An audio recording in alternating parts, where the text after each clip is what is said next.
টি-20 সিরিজে টিকে থাকতে জয়ের বিকল্প নেই বাংলাদেশের, আর সেখানে আজ ওয়েস্ট ইন্ডিজকে হারাতেই হবে টাইগারদের। তবে বাংলাদেশের জন্য সহজ হবে না জয়।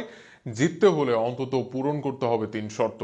কি কি শর্ত পূরণ করলে ওয়েস্ট ইন্ডিজকে হারাতে পারবে বাংলাদেশ দল, সবকিছু মিলিয়ে বিস্তারিত থাকছে প্রতিবেদনে। সর্বশেষ 4 সিরিজ জয়, এশিয়া কাপেও দল ছিল 3 নম্বরে। সবকিছু মিলিয়ে দারুণ আত্মবিশ্বাস নিয়ে ওয়েস্ট ইন্ডিজের বিপক্ষে টি-20 সিরিজে মাঠে নামে বাংলাদেশ। তবে সিরিজের শুরুর ম্যাচে হেরে সেই আত্মবিশ্বাসের চির বাংলাদেশের, যদিও তাতে ছেড়ে দিতে চাইবে না টাইগাররা। সিরিজের দ্বিতীয় ম্যাচে জয় নিয়ে সিরিজে ফিরতে চাইবে সমতায়।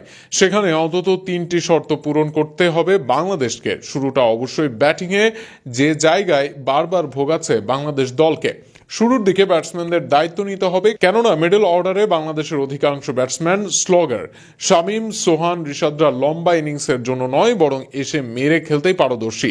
তাই দায়িত্ব নিতে হবে তামিম, সাইফ, লিটনকে। এদের মাঝে অন্তত একজনকে টিকে থাকতে হবে লম্বা সময়ের জন্য, কেননা এদের সামর্থ্য আছে বড় ইনিংস খেলার, আর সেটা করতে পারলে বড় টোটাল তুলতে পারে বাংলাদেশ দল। এশিয়া কাপে এর আগে পরে ফিল্ডিং ভুগিয়েছে বাংলাদেশকে, বিশেষ করে ক্যাচ মিসের ফল বাংলাদেশ ভুগেছে বেশি। শাহিন, নওয়াজের পর গত ম্যাচে পাওয়েলের ক্যাচ মিসে হেরেছে টাইগাররা। এছাড়া ওডিআই সিরিজেও এক ম্যাচ হারতে হয়েছে ক্যাচ মিসে। তাই ফিল্ডিংয়ে থাকতে হবে সতর্ক, বিশেষ করে হাই ক্যাচিংয়ে। প্রেশার মুহূর্তে ছাড়া যাবে না ক্যাচ। এমনিতেই ব্যাটসম্যানরা ফর্মে নেই, এরকম 1-2 ক্যাচ মিসই ছিটকে দেবে বাংলাদেশ দলকে। সর্বশেষ বোলিংয়েও থাকবে এক চ্যালেঞ্জ, আর সেটা ডেথ বোলিংয়ে।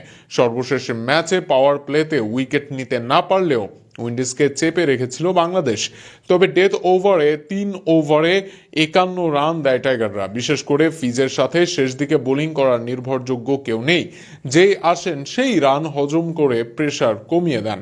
এমন অবস্থায় সাকিব বা তাসকিন কাউকে দায়িত্ব নিতে হবে, সঙ্গ দিতে হবে ফিজকে। এছাড়া শেষ দিকে পাওয়ার হিটিংয়ে দক্ষ উইন্ডিজ, তাদের সাথে সঠিক পরিকল্পনা করেই করতে হবে ডেথ বোলিং।